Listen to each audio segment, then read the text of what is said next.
Thanks to Squarespace for sponsoring today's video. So I've got my lovely little hip pack, nice and simple for this morning's photo shoot. And of course, as is usually the case when I've got the hip pack, the OM System OM5. And I did bring out with me, well, my 12-60 Panasonic Leica lens, which I'll likely be using all morning. But yeah, I brought out my wide angle lens as well. I don't think I'll be using this. Well, I'll say I won't be using my wide angle lens. I shouldn't say that really, because I would never write it off. It's just, I suppose, for me at least, generally when I'm out in the woods, I don't use my wide angle lens that often.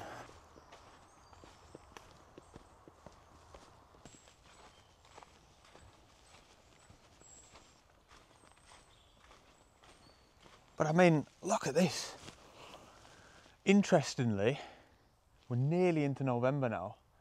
I don't know about you, but I would say that it's still really green. Same round here. Obviously you can tell it's autumn. You know, the floor of this particular woodland's just covered with leaves. It feels like autumn, and there is a lot of autumn colour as well, but wow, that is so green.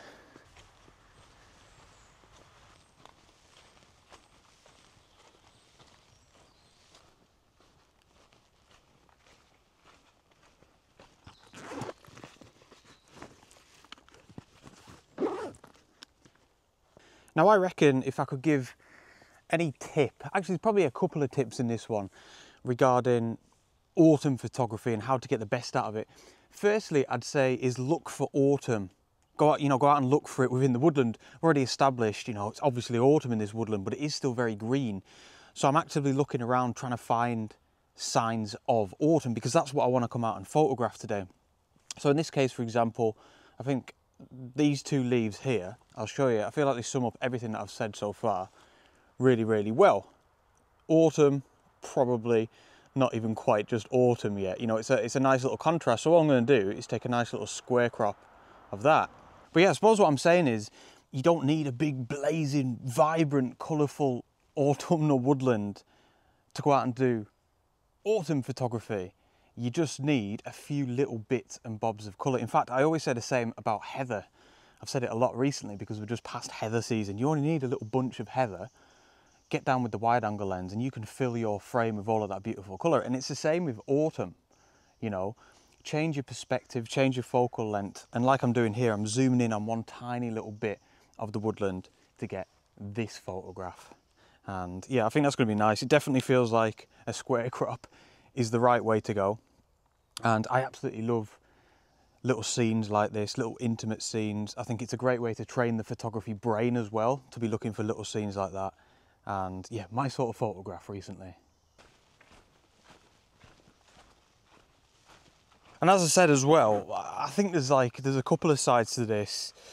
I think that type of photography, intimate outdoor photography, is fantastic as well. Again, it does train the mind a little bit in that you're looking for little tiny scenes. You know, I say this all the time on my YouTube channel. It's not all just about looking up and looking at everything that's wide, although that's very tempting in landscape photography because traditionally it's seen as like wide angle photography, isn't it? But these little intimate scenes like that are brilliant. And then, you know, it can help you to find little pockets of autumn wherever it is that you're photographing. So I think that's definitely another good little tip. And also, I feel like if you have that approach or that mindset, which is what it is really, you can make autumn last for ages. You can literally have autumn last 2 months or something, you know, because there's always going to be little colourful leaves on the floor, little leaves like we've just photographed, and again, like little pockets of colour here and there.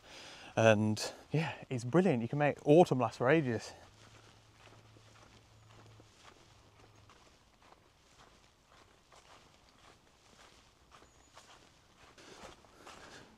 So I'm just going to come off the path for a sec because, again, thinking intimately, look at all the opportunities here with all of this moss.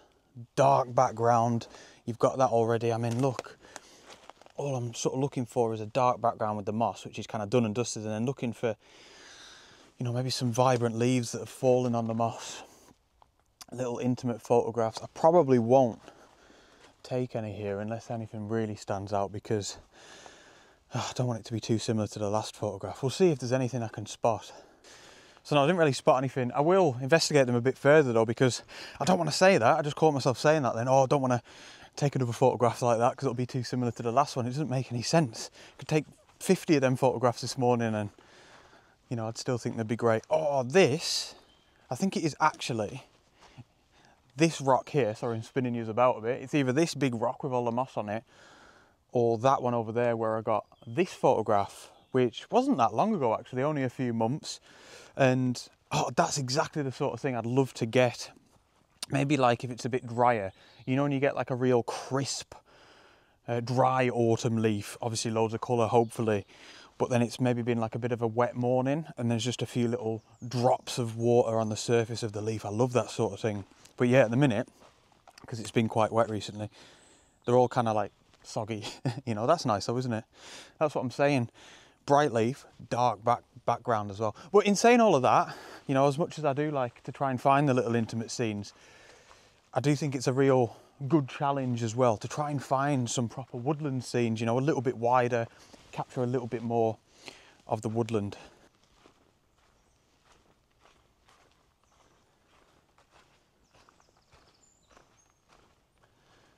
Wow, I mean, look at that. Hope this comes across on the camera, but you know, except from maybe over in that direction there, it is so green, which to be honest, doesn't bother me at all. In fact, I think it's a good thing because it makes me excited. It makes me realise, you know, we're not even anywhere near peak autumn yet in my local woodland. So I've got at least another week or two. I mean, probably more than that, probably 3 weeks of, oh, squirrels playing about over there. Little grey squirrels. The knockoff ones. Sorry lads, it's kind of true though. But yeah, still got loads of time to photograph autumn. Oh, isn't this beautiful? Like, so peaceful.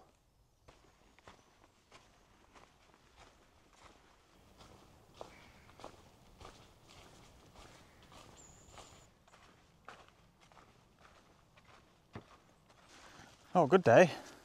Hello, you're not a squirrel. Conditions are a bit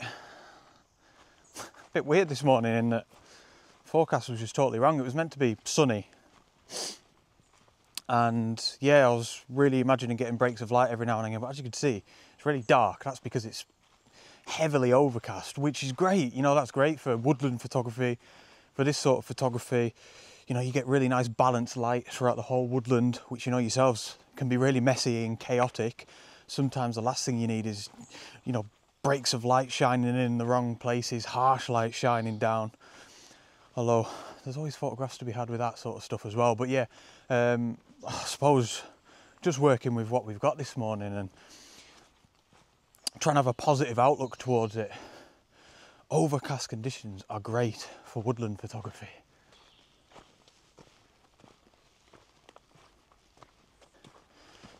So I'm going to head over here in a second off the path, which we'll return to in a second because look, it goes up there, it looks class. But I don't know if you can see, just something's caught my eye there.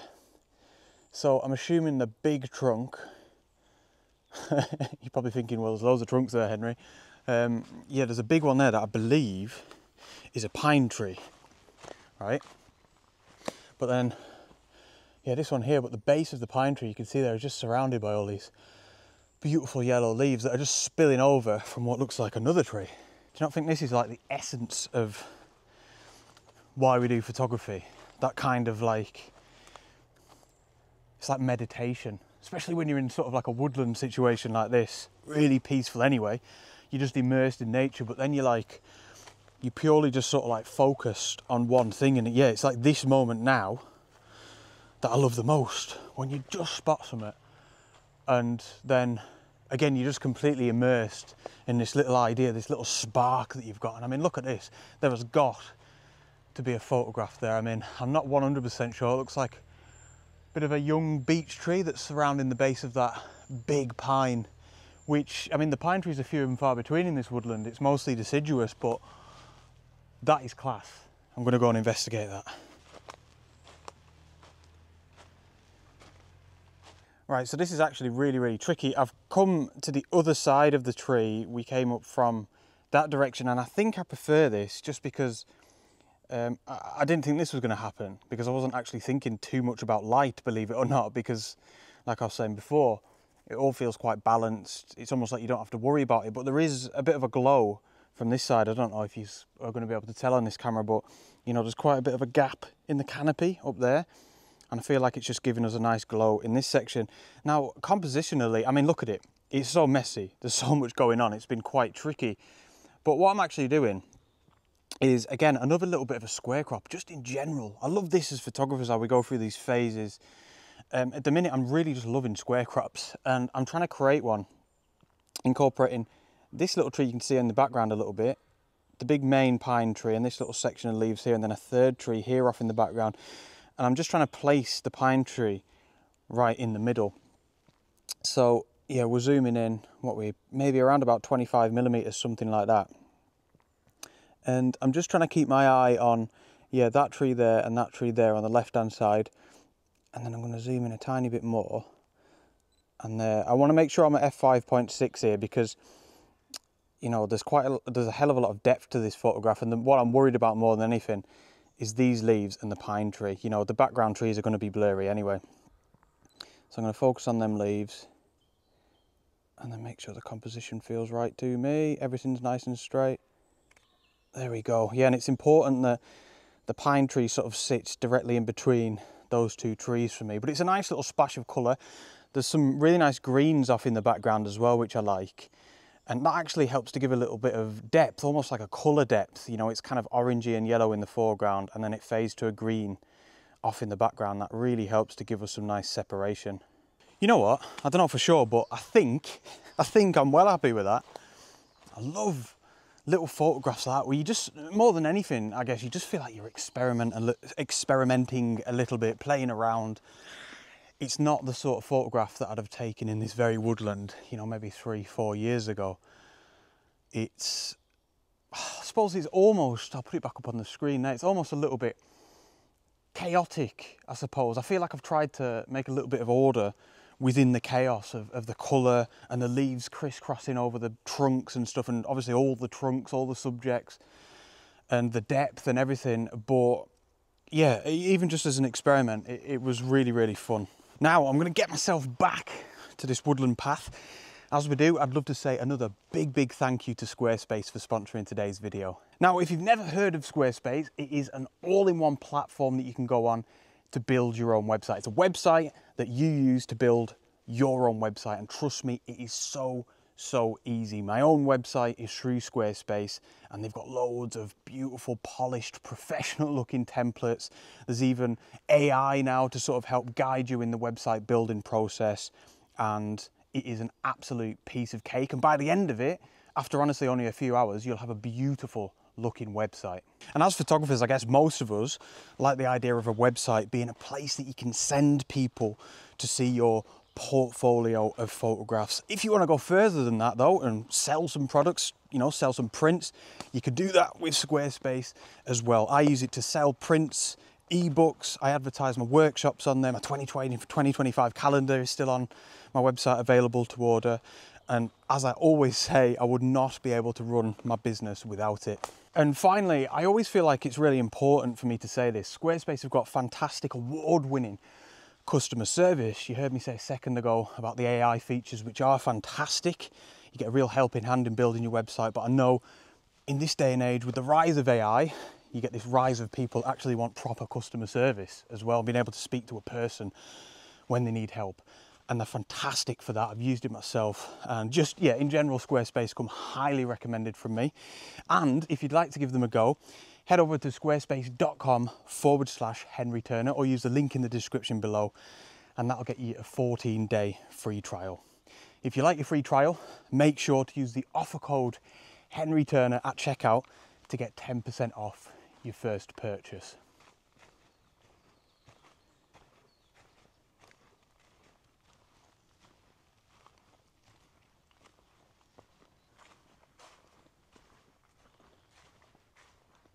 You know, in this video, my goal was to, you know, first and foremost, come out and enjoy a bit of autumn woodland photography in my local woodland. But I also wanted to get a few tips across as well with autumn photography And with that being said, I'd love for you to comment below with perhaps what you think your best tip is for any aspiring autumn photographer, particularly in woodland environments for obvious reasons.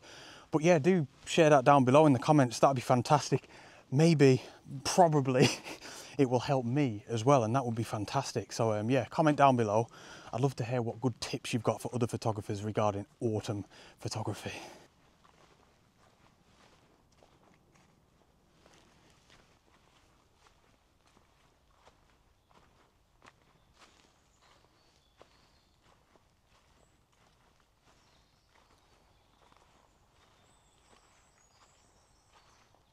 I've got another good tip actually. It's nothing to do with the photography itself, but I'm going to use this tip right now, and that is I'm going to turn back on myself and head back in exactly the same direction that I've just walked in, because everything, especially when you're looking at everything kind of a bit more intimately as well, you know, it's not like being on the side of a mountain where you turn round and the view would be pretty much the same. Even then I think it's worth doing, to be honest, even when you're out in the mountains. But yeah, when you're in the woodland, I think that is a really good practice, is to, you know, maybe do a circle of a particular woodland and then do the circle in reverse. Already, look at this, it looks well different. The light shining down in a different way, you know, through the canopies. There's that big gap there. I didn't notice any of this glow on the way through. And it's almost like, you know, you're walking through a completely different woodland. See, look, you probably remember only a couple of minutes ago for me, I walked past this bench this way. I was having a good old peek at it, but I didn't look behind me enough to realise that, I mean, that's a really nice little scene there, isn't it? So I've just put the OM5, as you can see there, off the square crop and into the 16:9. So we lose a little bit of a crop on the top and the bottom. Good thing about the OM5 compared to my Nikon Z7 is it's not destructive. It doesn't keep it as a 16:9. When I put that then into Lightroom, it reverts back to the original aspect ratio, which I think is a 4:3 on this. So then I can like crop it back into a 16:9, if that makes sense. On the Z7, it stays as a 16:9, which is okay mostly. But yeah, sometimes I've regretted shooting in a certain aspect ratio. So all I'm doing here with my focal length, so I'm at 14mm, I don't like this section up here. See where we've got the sky? It's a little bit distracting, it's a bit too bright. I think 16:9 works really well here. In fact, yeah, I'm going to do that. I'm going to get rid, I can't get rid of that tree, can I? Yeah, I can. There we go. That's the shot. I'm going to focus on that bench. Oh, that's really cool. There we go. That's nice. Yeah, we've just got enough of the autumn leaves up in the top left-hand side of the composition that kind of points you back into the middle of the frame. The bench is a nice little anchor, and I really like, again, it's another big pine tree, isn't it, on the right-hand side of the frame that keeps your eye from wandering, you know, too far to the right. Yeah, that's pretty nice. I would like a little bit more colour though. I was just looking at that photograph on the back of the camera and I don't think I liked it, of that little scene. But I don't know, I was glad I took it anyway. It might be alright. Let me know what you think down in the comments. I don't know. Just looks a little bit, you know when the photograph's just a bit wishy-washy, like neither here nor there, like just a nice little scene, I suppose, rather than a well thought out composition. And I mean, at the end of the day, look, can you really expect every photograph that you take to be a well thought out composition? You just want to go out and take a few snaps with your camera, don't you? Have a good time and you'll get a few well thought out compositions along the way if you keep going out and trying. So yeah, even if I'm not too happy with a photograph, I know it's hard, I know it's easier said than done, but I try not to get too down on myself, because I think, well, you know, it's always nice just to get the camera out and snap a photograph.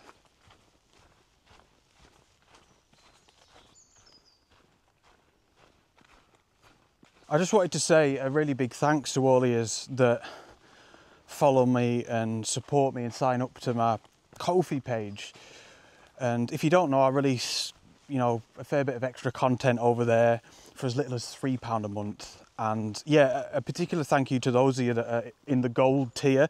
I recently released a really nice little autumnal photo shoot around Tarn House just a few days ago, really.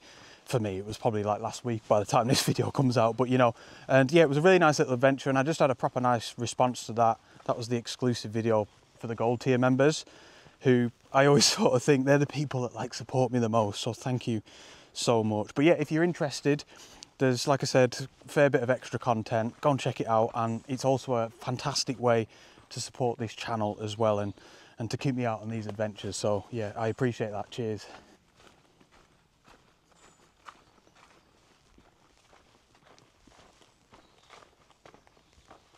So you know what, it's really strange, the light has changed a lot now.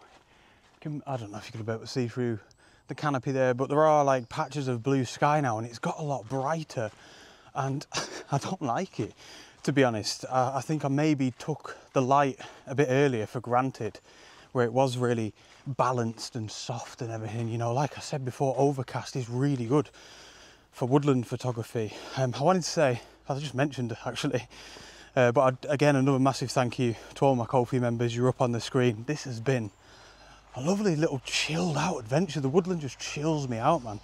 And yeah, thank you all for watching, and do comment down below with any autumnal photography tips that you've got to share. That will be wonderful. Cheers for tuning in, and I'll see you on the next adventure. Out.